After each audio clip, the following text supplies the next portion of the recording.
Hey everyone, my name's Chris Lambert. On this channel, we talk Kanye West, and today we have a nice little surprise. If you were to ask your average Kanye fan, what's the number one song you wish were available on streaming services, I don't think this song would be the number one pick for most people, but I do think it being available is something that is going to make a number of Kanye fans very happy, and a song that a whole new generation of Kanye fans will discover, and that is Goodnight. As you can see, Kanye West Streams is one of the many to point out that Goodnight is officially added to Graduation as a bonus track, which it's always been a bonus track. There have been people over the years that have asked us why we didn't include Goodnight when we did our graduation seasons, like the first season that we did and now the second season, and it's because it was a bonus track that wasn't really available. It didn't fit into our overall analysis of the album, so we kind of left it off as something to include at a later date. But it's exciting because you can see here it's officially added to Spotify. Actually, you can't see. Let me draw this down. So it's officially added way down there at the bottom, but Bittersweet Poetry, which was the other bonus track, still is not available, which is a little bit of a shame.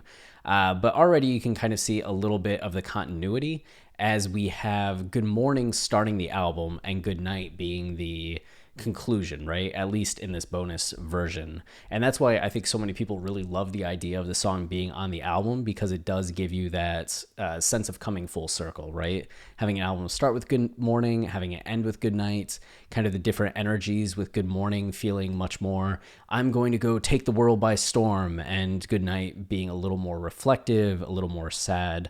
Not necessarily in the production. I think the productions kind of match, but just in the lyrical content. And you can see on Apple, it's the same. It was just added to, like, you don't have to go to the deluxe edition to see it. It's just added right here to the regular Graduation LP. And again, no Bittersweet Poetry, which was the second unreleased song, well, bonus track that wasn't included. And you can see here on Genius, this is a bonus track from Kanye's Graduation album, released via iTunes. Certain international versions, such as the Japanese, British, and Australian versions, and as a pre-gap bonus track on the American CD release, which I don't know what that means.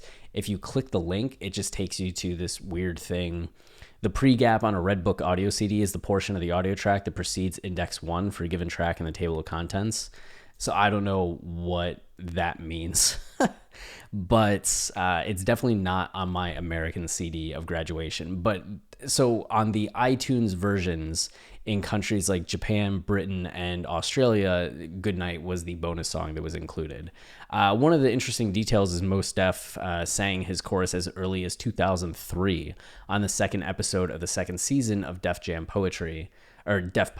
And Kanye did a couple songs on Def Poetry before they ever came out, which was kind of cool. You can hear him kind of going through these tracks. I think it was 2002, 2003, so it was before All Falls Down was a song. You're hearing him doing a spoken word version of All Falls Down. So Good Night is just a cool song. You get Mos Def doing this interpolation of Is a Star, which is noted, you probably heard it in Wesley's Theory from To Pimp a Butterfly.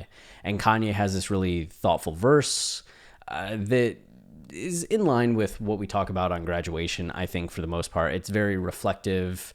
It's kind of like, you can't change the past, so let's look towards the future, which lines up with our conclusion on Graduation, that Kanye has kind of made choices in his life that lost him his connection to Chicago, as you can't come home again, is kind of what Chicago is telling him in Homecoming. And Kanye just kind of has to put his head down and keep moving forward. And you have I'll Be Back and Mos Def with this nice outro. So it's a pretty simple song, but it's one of those ones that over the years Kanye fans have come to, some Kanye fans more than others have felt very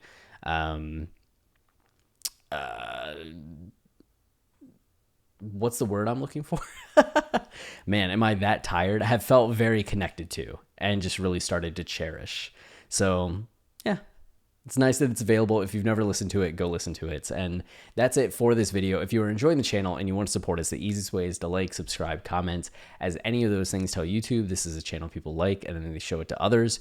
If you go back to the homepage for the YouTube channel, You can see that there's a join button. So if you want to do YouTube's version of Patreon and throw a couple dollars our way each month, that's also very much appreciated. We also have our podcast, Watching the Throne, a lyrical analysis of Kanye West, where we dive into the meanings, themes, concept of every Kanye song on every album. Well, I guess not the bonus tracks, but you know what I mean. So we're currently in our season on Donda. So if you want to learn more about the subtext, the themes, the overall concept of Kanye's newest album, we have released episodes on Donda Chance, Jail, and God Breathed, with the God Breathed episode coming out today. You can watch the videos on YouTube or go to any podcast platform for the additional production elements that Travis throws in there, so you can hear snippets of the song as we talk about them. You don't get that on the YouTube version, but you do get to watch us talk about it if you enjoy that. So that's it for this video. Until next time, stay wavy and keep it loopy. Cheers.